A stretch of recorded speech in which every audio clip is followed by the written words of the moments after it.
दोस्तों, स्वागत है आपका मेरे YouTube चैनल इंग्लिश बाबू पर। और आज मैं फिर हाजिर हूँ आपके साथ एक नई स्टोरी लेकर। और दोस्तों, वीडियो शुरू करने से पहले आप सभी लोगों को होली की हार्दिक शुभकामनाएं। और दोस्तों, आज जो वीडियो मैं आपके लिए लेकर आया हूँ, इस वीडियो के अंदर आज हम एक पैसेज करेंगे जो कि एक ऐसे है होली के ऊपर। होली का त्यौहार है आने वाला कल, तो दोस्तों इसी उपलक्ष्य में ये जो आज का वीडियो है ये मैं लेकर आया हूँ।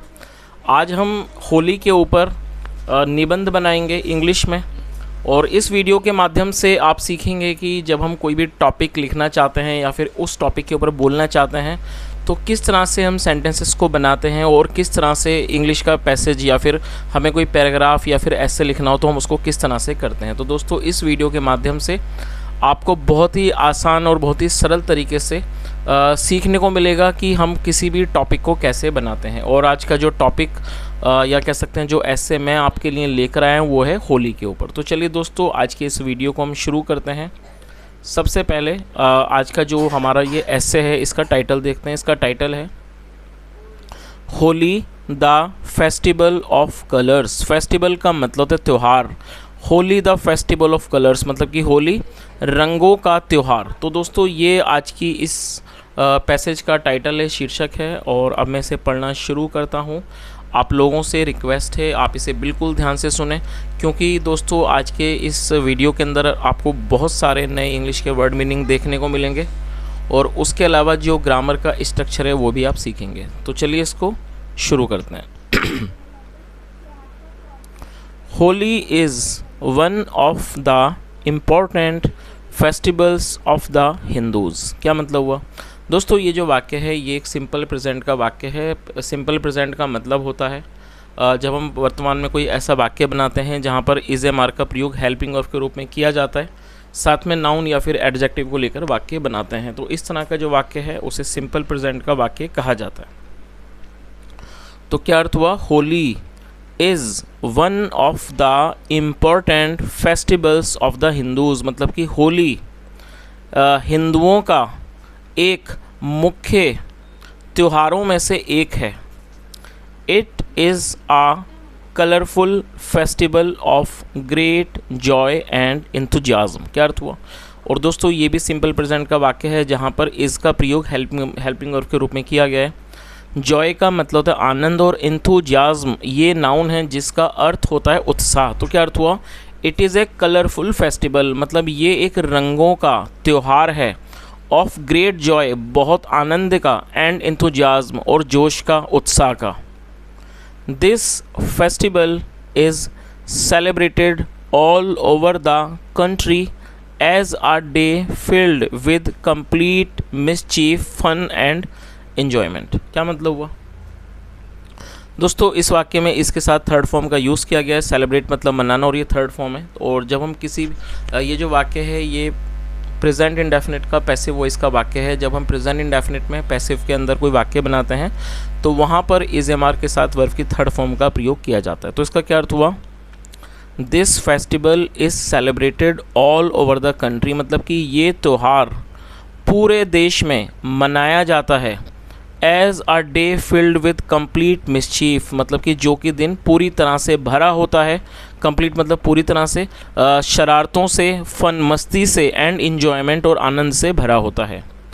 Holi indicates the end of the winters and the beginning of the spring season. दोस्तों, ये जो वाक्य है ये हमारा प्रेजेंट इंडेफिनिट का अफर्मेटिव वाक्य है, जहाँ पर सब्जेक्ट यदि सिंगुलर नाउन होता है तो फिफ्थ फॉर्म का प्रयोग किया जाता है। इंडिकेट का अर्थ होता है इंगित करना, इशारा करना, और ये फिफ्थ फॉर्म है इंडिकेट्स। होली इंडिकेट्स, जो होली है वो इंगित करती है या कह सकते हैं वो इशारा करती है किस चीज़ की तरफ? The end of the winters सर्दियों के अंत का, and the beginning of the spring season और बसंत ऋतु के आगमन, शुरुआत का। बिगनिंग मतलब शुरुआत। तो दोस्तों, इस चीज़ से हमें ये भी पता लगता है कि जो होली है वो एक तरह से सूचक है सर्दियों के ख़त्म होने का और बसंत ऋतुओं के शुरू होने का। चलिए, according to the Hindu calendar, according का मतलब अनुसार, according to the Hindu calendar, Hindu calendar के अनुसार इट इज़ सेलिब्रेटेड, इसको मनाया जाता है, on the full moon night, मतलब कि पूर्ण चंद्रमा की रात को मनाया जाता है, of the month of Phalgun, Phalgun month के पूर्ण चंद्रमा की रात को इसे मनाया जाता है। आगे देखिए, Holi is celebrated to mark the victory of truth over evil. क्या अर्थ हुआ? होली सेलिब्रेटेड, ये भी हमारा पैसिव का वाक्य है, प्रेजेंट इंडेफिनिट का। होली सेलिब्रेटेड मतलब कि होली को मनाया जाता है, टू मार्क मतलब कि उस चीज़ को मार्क करने के लिए, चिन्हित करने के लिए, द विक्ट्री जीत को, ऑफ ट्रुथ सच की जीत को, ओवर इविल मतलब कि बुराई के ऊपर सच की अच्छाई की जीत को दिखाने के लिए, उस चीज़ को रेखांकित करने के लिए इसको मनाया जाता है। द विक्ट्री ऑफ प्रहलाद मतलब कि विक्ट्री ऑफ प्रहलाद, प्रहलाद की जीत, ओवर किंग हिरण्यकश्यप मतलब राजा हिरण्यकश्यप के ऊपर प्रहलाद की जीत। Prahlad was a devotee of God. दोस्तों ये जो वाक्य है ये सिंपल पास्ट का वाक्य है, और जैसा सिंपल प्रेजेंट होता है वैसे ही सिंपल पास्ट होता है, जहाँ पर वॉज वर्ब का प्रयोग हेल्पिंग ऑफ के रूप में करते हैं, साथ में नाउन या एडजेक्टिव को लेकर वाक्य बनाते हैं। उसके अलावा आप इस चीज़ को भी याद रखें, जब हम सिंपल प्रेजेंट या सिंपल पास्ट में कोई भी वाक्य बनाते हैं तो वहाँ पर कभी भी वर्ब का प्रयोग नहीं किया जाता है, बिना वर्ब के वाक्यों को बनाते हैं। कोई उसमें आपको एक्शन सेंटेंस, एक्शन वर्ब नहीं मिलेगी, तो इस तरह के जो वाक्य हैं उनको नो एक्शन सेंटेंस भी कहा जाता है। तो क्या अर्थ हुआ? Prahlad was a devotee of God. Devotee का मतलब है भक्त। जो प्रहलाद थे वो भगवान के भक्त थे। हिज फादर उनके पिता, king Hiranyakashyap Raja Hiranyakashyap, did not believe in God. तो क्या अर्थ हुआ? हिज फादर, हिज मतलब उनके या उसके, हिज फादर किंग हिरण्यकश्यप मतलब कि उनके पिता राजा Hiranyakashyap did not believe in God. दोस्तों ये जो वाक्य है ये पास्ट इंडेफिनिट का नेगेटिव वाक्य है। आप इसके स्ट्रक्चर को नोट कर लीजिए। जब हम पास्ट इंडेफिनिट में कोई भी नेगेटिव का वाक्य बनाते हैं तो वहाँ पर सब्जेक्ट के बाद डिड नॉट का यूज़ किया जाता है, साथ में फर्स्ट फॉर्म लगाई जाती है। तो देखिए यहाँ जो सब्जेक्ट है वो सब्जेक्ट है किंग हिरण्यकश्यप, ये सब्जेक्ट हो गया, इसके साथ डिड नॉट, उसके बाद वर्ब की फर्स्ट फॉर्म। तो इस पूरी लाइन का क्या अर्थ हुआ कि उनके पिता राजा Hiranyakashyap did not believe in God, ईश्वर में विश्वास नहीं रखते थे, but believed in his own powers. और ये बिलीव की सेकंड फॉर्म है, बिलीव मतलब विश्वास करना, second form believed, but believed in his own powers, लेकिन वह अपनी खुद की शक्तियों में विश्वास करते थे। तो इस पूरी लाइन का क्या अर्थ हुआ कि उनके पिता राजा हिरण्यकश्यप भगवान में विश्वास नहीं करते थे, but believed in his own powers, लेकिन अपनी खुद की शक्तियों में वो विश्वास करते थे। He failed to deviate his son's devotion to God. दोस्तों ये भी पास्ट इंडेफिनिट का अफर्मेटिव वाक्य है, जहाँ सेकंड फॉर्म का यूज़ किया गया है।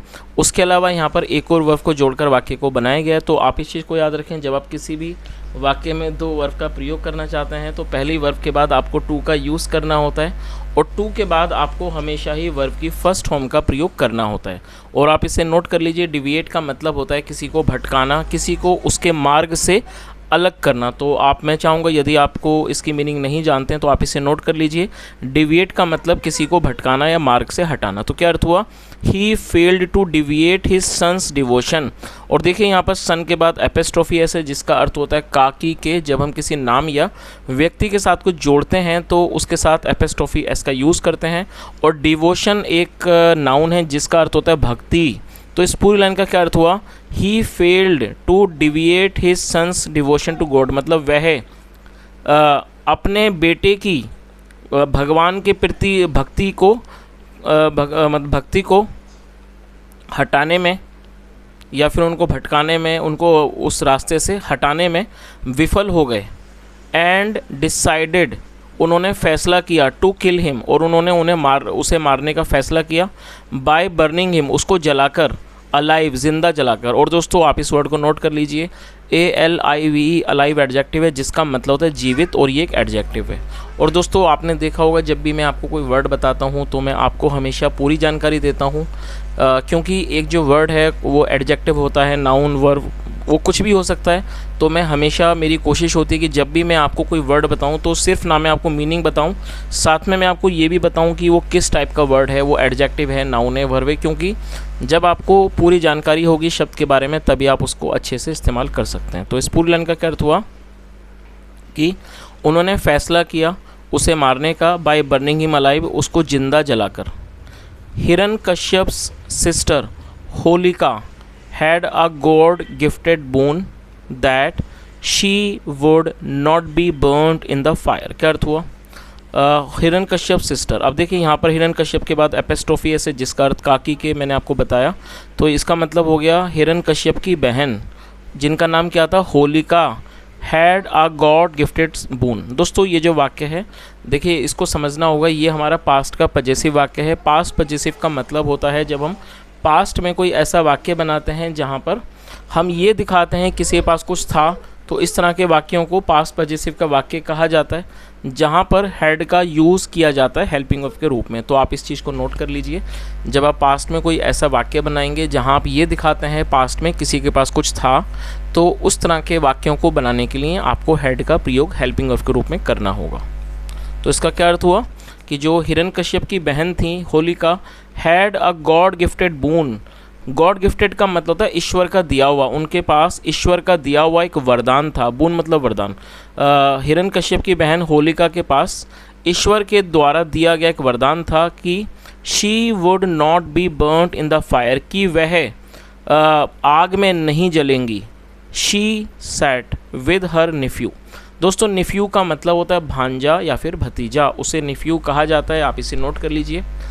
यदि आपकी बहन का लड़का है या फिर भाई का लड़का है तो उसको निफ्यू कहा जाएगा, और यदि वो लड़की है तो उसको नीज कहा जाएगा। तो निफ्यू का मतलब हो गया भांजा या फिर भतीजा। चलिए क्या अर्थ हुआ? और ये जो वाक्य है ये भी पास्ट का अफर्मेटिव वाक्य है जहाँ सेकंड फॉर्म लगाई गई है। सिट मतलब बैठना, second form sat. She sat with her nephew मतलब वह अपने भतीजे के साथ बैठ गई। इन द ब्लेजिंग फायर जलती हुई आग में। Holika let her self be burned and Prahlad was saved. जो होलिका थी उन्होंने अपने आप को जलने दिया, एंड प्रहलाद वॉज सेव्ड, जो प्रहलाद थे वो बच गए। The truth the powers of the supreme God, और जो सच था the powers of the supreme God, जो सुप्रीम गॉड मतलब कि जो सर्वोपरि भगवान की जो शक्तियाँ थीं। डिफीटेड द फॉल्स इविल, उन्होंने हरा दिया। डिफीट मतलब हराना, उन्होंने हरा दिया किस चीज़ को? द फॉल्स इविल, जो वो झूठा जो बुराई थी, इविल थी, उसको उसने ईश्वर की शक्ति ने हरा दिया। चलिए आगे देखिए।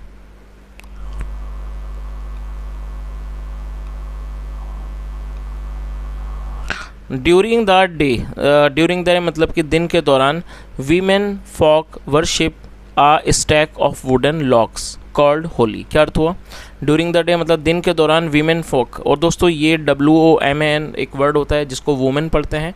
एक महिला होती हैं तो उसको वुमेन बोलते हैं, और जब महिलाओं की संख्या ज़्यादा होती है तो उसमें MAN की जगह MEN लगाया जाता है। उसके अलावा आप प्रोनाउंसिएशन पे ध्यान दें, यदि महिला एक है तो वुमेन और एक से ज़्यादा हैं तो वीमेन। तो क्या अर्थ हुआ? ड्यूरिंग द डे दिन के दौरान, वीमेन फॉक जो महिलाएँ होती हैं, वर्शिप वो पूजा करती हैं, आ स्टेक ऑफ वुडन लॉक्स मतलब कि लकड़ियों के एक लॉक्स की, लॉक का मतलब हो गया जो मोटी मोटी लकड़ियाँ, उसे लॉक्स कहा जाता है। उनकी स्टेक जो है उसका मतलब जो उसका भंडार होता है उसकी वो पूजा करती हैं। कॉल्ड होली, जिसे होली कहा जाता है। At the end of the day मतलब कि दिन के आखिरी में। In the full moon night पूरी चंद्रमा की पूर्ण चंद्रमा की रात। होली इज़ बर्न्ड, होली को जलाया जाता है। और ये भी हमारा पैसिव का वाक्य है। होली इज़ बर्न्ड, होली को जलाया जाता है। इन अ होली वे, एक अच्छे, होली वे मतलब एक पवित्र तरीके से। The green ears of barley and gram are heated up in the fire and distributed among friends and relatives.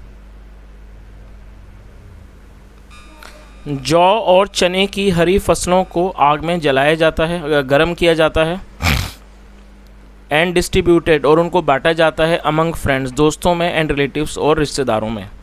New friendships are made, नई दोस्तियां बनाई जाती हैं। एंड ऑल एनमिटीज़, एनमिटीज़ मतलब दुश्मनियाँ, और जो पुरानी दुश्मनियाँ होती हैं आर फॉरगॉटन और उन्हें भुलाया जाता है। चलिए बहुत अच्छी बात है ये, आगे देखिए।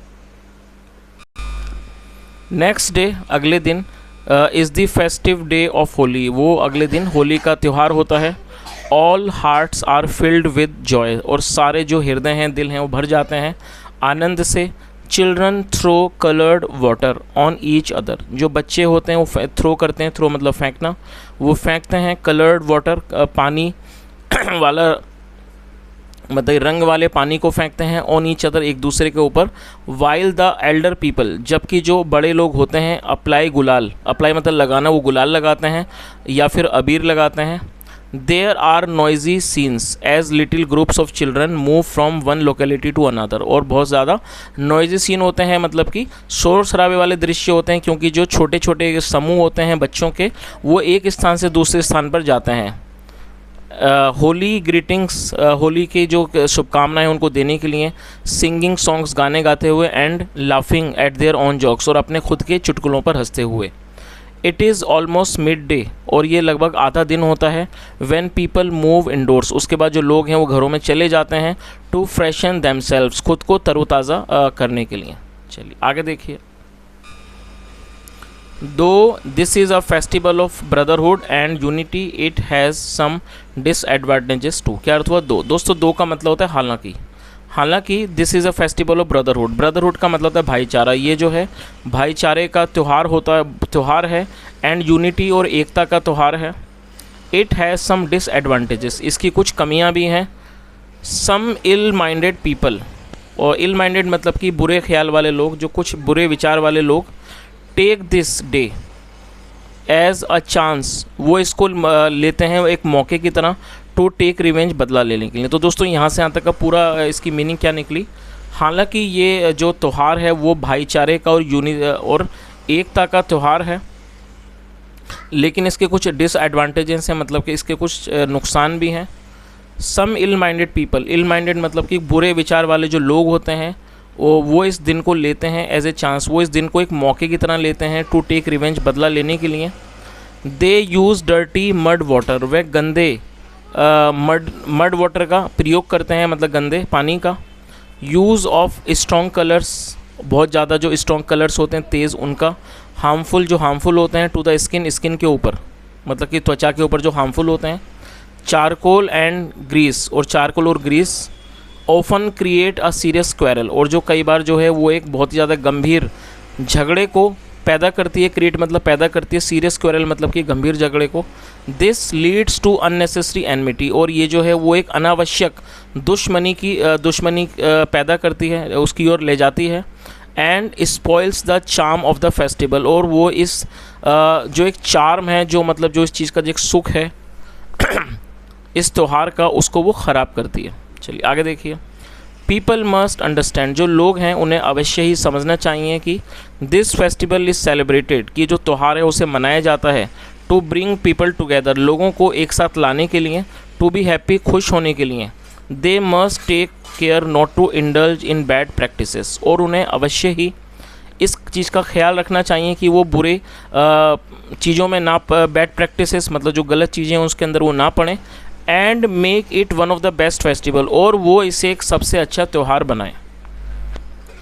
देन फिर दे कैन इन्जॉय, वो आनंद ले सकते हैं, टू देयर मैक्सिमम अमिस्ट, उसका भरपूर तरीके से, एंड द ब्यूटीफुल कलर्स, सुंदर रंगों का। तो दोस्तों इस तरह से ये आज का टॉपिक था, और यहाँ मैंने पूरी कोशिश की आपको हर वर्ड की मीनिंग बताने की। यदि आपको आज की टॉपिक अच्छा लगा हो, मेरा पढ़ाने का प्रयास अच्छा लगा हो, तो आपसे रिक्वेस्ट है आप इस वीडियो को लाइक करें, शेयर करें, चैनल को ज़रूर सब्सक्राइब करें, और कुछ सुझाव हो तो कमेंट में बताएं। सुनने के लिए thank you so much. Have a nice day and bye.